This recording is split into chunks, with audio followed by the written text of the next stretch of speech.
Ladies and gentlemen, we interrupt your regularly scheduled programming to bring you this special bulletin.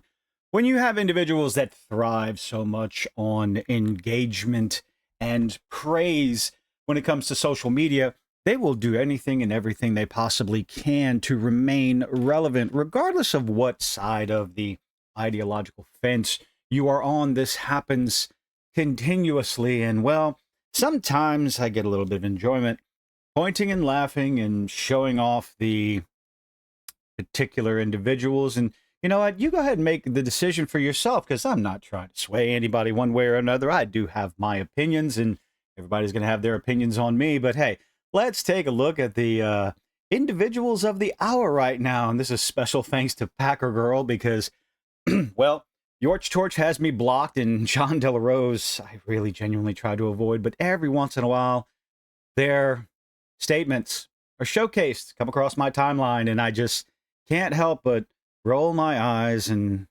well, almost want to bang my head against the wall to just try and forget about what I read. But every once in a while, I want to showcase it. Let's see what they have to say. Packer Girl over here. Gamers! Why are people doing this? Give it back to Skill Up. Just give it back to Skill Up. Let him keep that. Woke right grifting tourist John De La Rose and his Hacker Girl. How could you say that? But buddy Yorch Torch want to launch explicitly right-wing. Oh, no. It's not explicitly right-wing. I would call it the religious right, because you can be a right-wing conservative without being overly religious. Religion, not so much to do with it, but we're going to get into some of the things that John De La Rose talks about, but we're going to start here, because this is just, wow. De La Rose comes across Gamergate 2 failed because they called wokeness not woke. And this is one of the reasons why I try not to use the term woke. Excuse me. You're missing the point of what we are arguing against. We want fun games. Make it fun first. Say it all the time. It's got to be on a t-shirt. I want fun games. You'd be surprised, again, beating a dead horse here. You'd be surprised at what people will put up with. Case in point, Oblivion remaster. What's the other one? Kingdom Come Deliverance 2.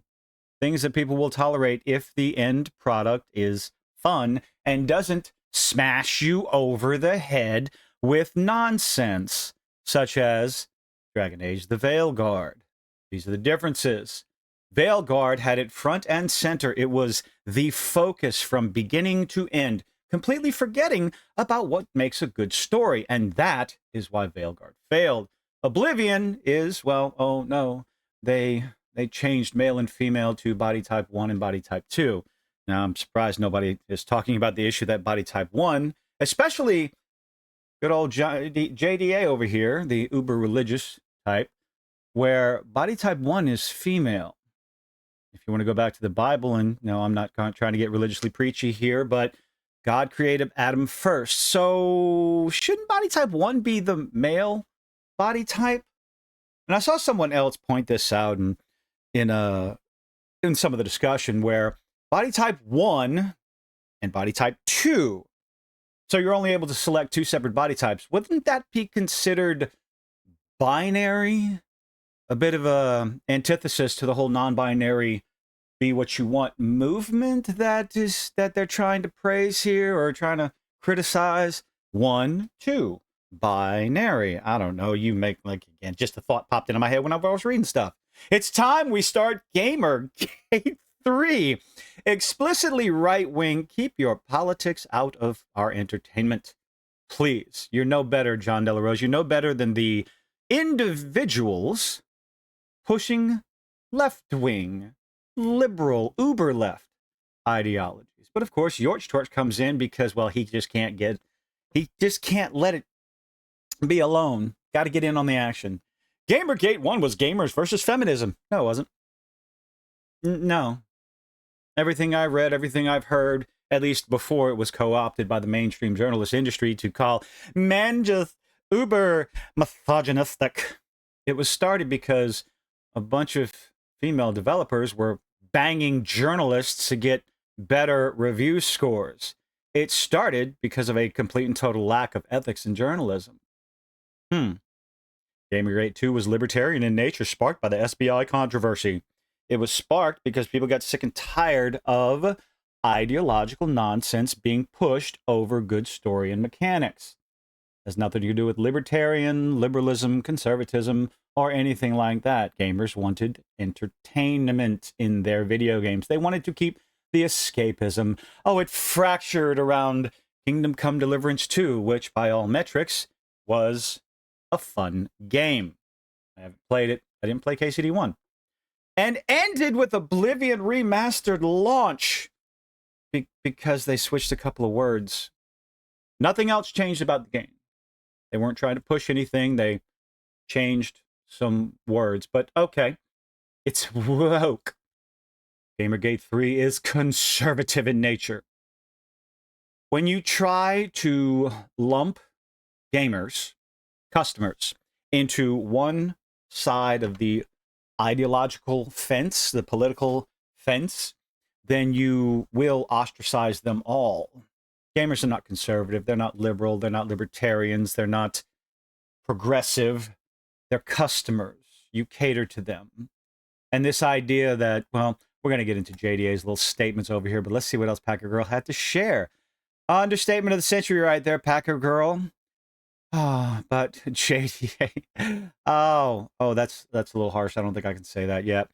Don't worry, Grums. If the concept doesn't really align with the center-left political ideals you really originally had, I'll say it. Oblivion Remaster is woke. Again, a reason why I choose not to use that term, because much like racist, misogynist, bigot, and Yahtzee, it has lost any and all meaning that it may have possessed. It originally used to stay awake, stay woke, be aware of what's going on around you. Now it has been bastardized, butchered, and morphed into something that has lost any and all meaning. Gamers should stop supporting high-profile games coming out of feminist Microsoft and woke Sony. I'm not sure if you're aware of this, but women have been part of video game development for quite some time and have delivered some serious bangers in the history of gaming. Gamers never noticed because they didn't care, because the end product was fun. Remember what I said earlier, and I say constantly, and I'm going to beat it until it's in the ground. Make it fun first, fuckers. That's all you have to do. It's a really simple concept before we get into JDA. Oh, what if it's called the trad stance? I don't even know what that means, and I'm quite thankful for it. Oh, a few people had some comments and everything, but we're about to get into good old JDA's comments. There was one other one that I needed to find. I think it was part of this, because John Della Rose came out and had a few things to say about the most recent Nintendo Zelda game, calling it a bait and switch, calling it woke, calling it all sorts of names, because, oh my lord, Zelda was the main protagonist thing in the game. My understanding, it was something that customers have been begging for, a fun little casual game, or hell, even an action-adventure game with Zelda as the main character, because that's what the customers wanted. What are you supposed to do? Not give the customers what they want? That's why people like JDA and George Torch and John F. Trent and Fandom Pulse just seem to have lost the plot. You're forgetting that gamers want fun games. Players want fun games. That's it. That's why all this started happening. No other reason. We got tired of slop coming out. And one slop, one failure after another, people started noticing little red flags. That's what Cabrutus Rambo started his Steam page for, his Steam group, his curators group. He started because he started noticing red flags, started noticing SBI involvement, and started noticing a particular message being pushed forward in these video games that ended up being front and center with, again, the story and gameplay failing, being almost, not barely, even secondary to the ideological nonsense, the character generator, the pronouns for the character, which are ultimately meaningless, so whatever. They don't affect the gameplay. But when you're focusing on those things, that is what affects the gameplay. You're more concerned about ticking a box, about patting yourself in the back and getting virtue virtue points on social media with other devs and with other groups of people who ultimately do not buy your game, because if they did, well, the numbers would show it. But let's see. Gamergate 3, and we're going to go through JDA's post on it because, heaven forbid, I don't want to put words in this man's mouth. I know I have an idea of what he wants to put in his mouth, and it's just, you know, to each their own. I'm not going to kink shame. Gamers! God, you will never be skill up. Gamergate 3 is making waves already. Oh, what, in a kiddie pool? And any good movements need established principles. I've seen the things that you like, JDA, and I don't want anything to do with them. This thread will establish what we stand for. I'm so glad you speak for everyone. Who appointed you? Oh, wait, he appointed himself. Let's see. Number 1, we oppose diversity, equity, and inclusion. Okay, see, the way he's using this and critical race theory. Personally, I kind of agree with that. Critical race theory in video games. I don't want any sort of ideological nonsense. But opposing diversity, equity, and inclusion.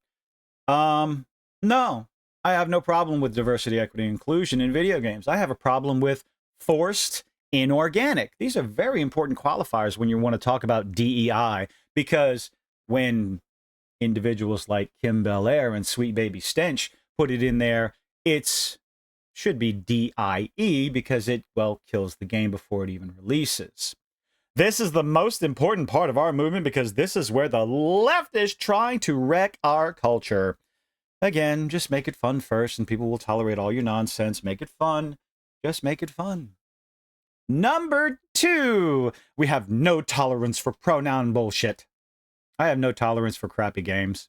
If the pronoun nonsense and any of that stuff has no effect on the gameplay, on the story, then I personally don't see a problem with it. Everyone form your own opinion. Make decisions for yourself. And honestly, when the first thing that they come out when promoting a game like Dragon Age Veilguard, if the only thing they're talking about is my non-binary, my pronouns, my surgery scars, and my vitiligo, instead of, gameplay, story, mechanics, and the world universe, well, that's a massive red flag. Hold on to your wallet, shut them nice and tight, and wait for someone to review the game that you trust. Wait for a few of those people. Again, said it before, and I will keep on saying it. Vote with your wallet. Do not pre-order this nonsense. But to sit there on a stance of absolutely no, never, never. Sure, you can have that stance, but I feel like you might miss out on a few gems that get released because when the developer does good storytelling, good gameplay, good mechanics, and interesting characters with an actual hero's journey instead of a Mary Sue and a Gary Stu, well, how much do you want to put up with? Everyone makes that decision for themselves. This means anything trying to push evil gender ideology. We're using some powerful words there, JDA. Including replacing male and female with body type in-game. Did you know that Nexus has backpedaled on their little mod restrictions? That might be for another video, another discussion altogether, but hey, it's happening. My stance on that is like, if you're against it, more power to you. Don't buy the game just to mod it because you're still giving money to those studios. If you want to send a message, hold on to your wallets again. My understanding is there are other ways to play these games without giving the studio your money, but we don't talk about that because, well, YouTube. What else you got, JDA? We have no tolerance for the promotion of evil LGBTQ lifestyle, this absolute fear of the homosexual. I am not in favor and never will be in favor of any sort of censorship, and that's what JDA is promoting, censorship. Therefore, I'm against it. 100% always will be, always have been, always will be, continuously. There are markets for LGBTQ games. And luckily for JDA, there's markets for furry games as well. They are niche markets, but they are out there. And there are developers that make oodles and oodles of profit with those games. So you wish to dictate what other customers can and cannot buy simply because you disagree with it? I find that rather oh, what's the word? Dictatorial? Yeah, maybe I use that word on purpose. Huh. This is degenerate. Really? And who are you to decide? If you do not wish to purchase these games, John, then that's fine. No one's telling you you have to. But don't run around telling people what they can and cannot play. You try to say they have no place in gaming. Again, Steam sales say otherwise because there are quite a few of these games that are very, very popular. You don't like hentai games. Cool, don't buy them.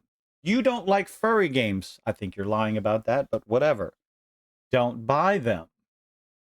You don't like those particular types of games. I don't particularly care for arena shooters, therefore I don't buy them, but I don't tell people that they cannot play them. This is censorship, and, well, let's move on to the next one because, boy, oh boy. Interesting screenshot that you used there because No Mercy is not exactly a porn game. It's a whole different bundle of controversy there that I would never even consider purchasing, but hey. That's a whole other story that I ain't touching with a 10-foot barge pole. But porn should be banned. Again, censorship. I'm against it. You are not the arbiter of what people should and should not be able to buy. Keep your religious values to yourself. Promote them, sure, but do not push them on people or condemn them. I don't think you should be condemning people simply because they like something that you don't.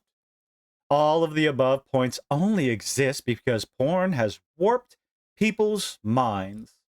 Again, John, who made you the arbiter of what people can and cannot play? No tolerance for feminism. Feminism, what leads to equivocation and pushing of leftist agenda through emotional nonsense. We get to see, if you let people talk long enough, you get to see who they are because they will show you. And this lovely little thread here is showcasing front and center what kind of person JDA actually is. I do not think he is a positive anything for the video game industry, how people can follow him.